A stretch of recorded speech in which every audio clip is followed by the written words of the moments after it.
Ini adalah cerita tentang the first British SAS soldiers killed by a Southeast Asian soldier, atau pasukan SAS Inggris pertama yang dibunuh oleh prajurit dari Asia Tenggara, yang tentu saja diwakili oleh prajurit dari RPKAD atau Kopassus. Setting ceritanya adalah bulan April tahun 1965, ketika Indonesia sedang berkonfrontasi dengan Malaysia. Lokasi pertempuran di Desa Mapu, Longbawan, perbatasan Kalimantan Barat dan Sabah. Saat itu Batalion 2 RPKAD atau sekarang Grup 2 Kopassus baru saja terbentuk. Batalion elit ini segera dikirim untuk misi khusus ke Kalimantan Barat.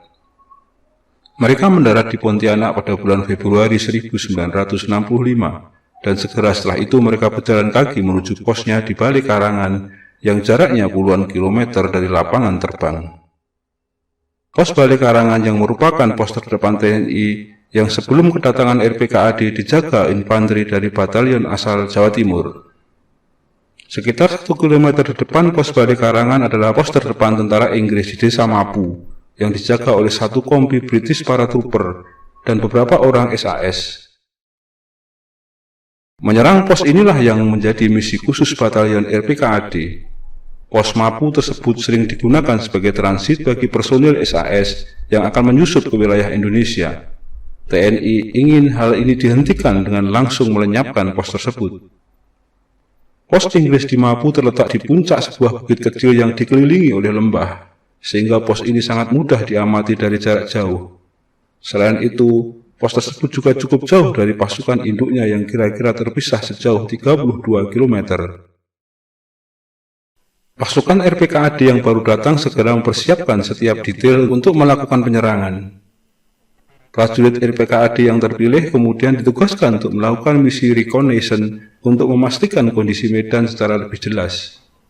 Mereka juga memetakan pos tersebut dengan detail sehingga bisa menjadi panduan bagi penyusunan strategi penyerangan, termasuk detail jalur keluar masuknya. Tugas recon ini sangat berbahaya, mengingat SAS juga secara rutin melakukan pengamatan ke posisi-posisi TNI. Jika kedua regu recon tersebut berpapasan secara tanpa sengaja, bisa jadi akan terjadi kontak tembak yang akan membayarkan rencana penyerangan. Oleh karena itu, recon RPKAD sangat berhati-hati dalam menjalankan misinya. Bahkan mereka menggunakan seragam milik prajurit Zeni TNI AD untuk mengelabui musuh apabila terjadi kemungkinan mereka tertangkap atau tertembak dalam misi recon tersebut.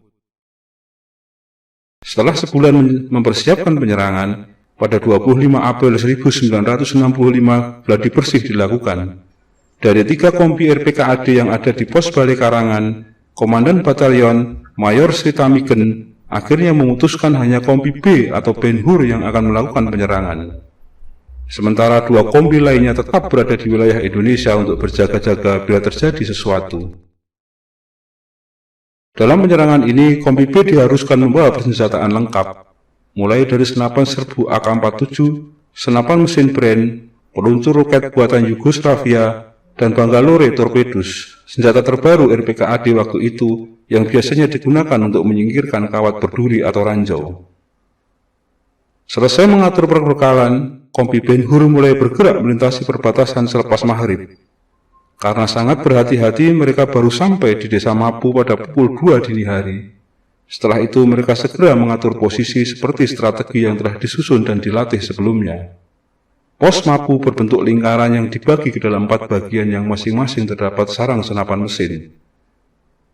Parameter luar dilindungi oleh kawat berduri, kunci, dan ranjau claymore. Satu-satunya cara untuk merebut pos ini adalah dengan merengsek masuk ke dalam parameter tersebut dan bertarung jarak dekat. Menghujani pos ini dengan peluru dari luar parameter tidak akan menghasilkan apa-apa, karena di dalam pos tersedia lubang-lubang perlindungan yang sangat kuat. Beruntung malam itu hujan turun dengan deras, seolah alam merestui penyerangan tersebut, karena bunyi hujan menyamarkan langkah kaki dan gerakan puluhan prajurit komando RPKAD yang mengatur posisi di sekitar pos tersebut. Setelah dibagi ke dalam 3 kelompok, prajurit komando RPKAD berpencar ke 3 arah yang telah ditetapkan. Peleton pertama akan menjadi pembuka serangan sekaligus penarik perhatian. Kedua peleton lainnya akan bergerak dari samping atau rusuk dan akan menjebol parameter dengan Bangalore torpedoes agar prajurit RPKAD bisa masuk ke dalam dan melakukan close combat. Pada jam 4.30 pagi, saat yang dinanti-nanti tiba, peleton tengah membuka serangan dengan menembakkan senapan mesin Bren ke posisi pertahanan musuh. Segera setelah itu, dua peleton lainnya meledakkan Bangalore torpedoes mereka dan terbukalah parameter di kedua rusuk pertahanan pos tersebut. Puluhan prajurit RPKAD dengan gagah berani masuk menerjang ke dalam pos untuk mencari musuh.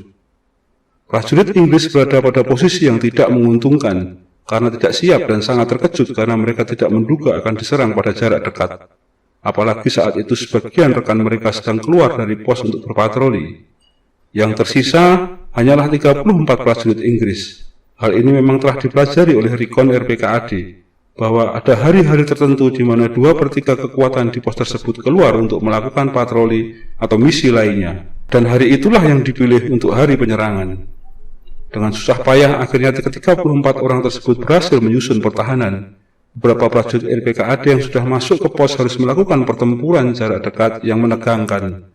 Dua prajurit RPKAD terkena tembakan dan gugur. Namun rekan mereka terus merengsek masuk dan berhasil menewaskan beberapa tentara Inggris dan melukai sebagian besar lainnya. Tentara Inggris yang tersisa hanya bisa bertahan sampai peluru terakhir yang mereka habis karena mereka telah terkepung. Di antara yang terbunuh dalam pertempuran jarak dekat yang brutal tersebut adalah seorang anggota SAS. Ini adalah korban SAS pertama yang tewas di tangan tentara dari ASEAN. Namun sayangnya Inggris membantah hal ini.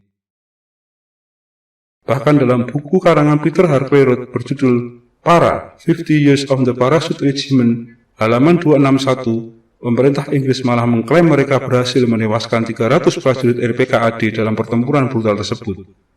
Lucunya, klaim pemerintah Inggris ini kemudian dibantah sendiri oleh penulis buku tersebut di halaman 265, yang menyebutkan bahwa casualties RPKAD hanya 2 orang. Secara logis memang angka 300 tidak mungkin, karena pasukan yang menyerang hanya 1 kombi.